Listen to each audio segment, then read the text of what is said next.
800 বছর পর্যন্ত টানা শাসন করেছে মুসলমান কোরআন দিয়া,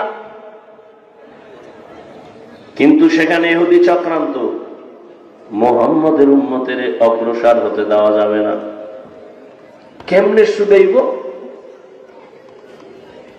ছুটানোর জন্য ইহুদি পেছনে লাগছে। এক পর্যায়ে মুসলমানের সাথে তাল মিলাইয়া তাদেরকে আপন বানাইয়া টাকা পয়সা দিয়া যখন ক্ষমতায় এসে কয় তোমরা বাঁচতে চাইলে ভূমধ্য সাগর পারাইয়া বাহরাইনে চলে যাও, আরবে চলে যাও, নাইলে জীবন থাকবে না। জামু কেমনে? ভয়ে কয় স্টিমার আছে। ও মুসলমান দলে দলে স্টিমারে উঠলো, মরক্কো চলে যাবে, ভূমধ্য সাগর পাড়ায় সাগরের মাঝখানে যখন গেল স্টিমারে আগুন লাগায় দিল। হাজার হাজার হাজার হাজার মুসলমান পুরিয়া ছাই হয়ে গেল।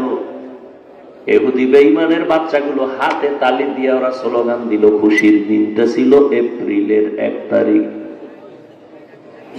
1 এপ্রিল। বেঈমান ইহুদিদের খুশির দিন, মুসলমানের কান্নার দিন। কিন্তু বেহায়া বেলাজা মুসলমানেরাও এপ্রিল ফুলে আনন্দ করে আর লাফায়, অথচ লাফানো আনন্দের দিন ইহুদির, মুসলমানের কান্নার দিন।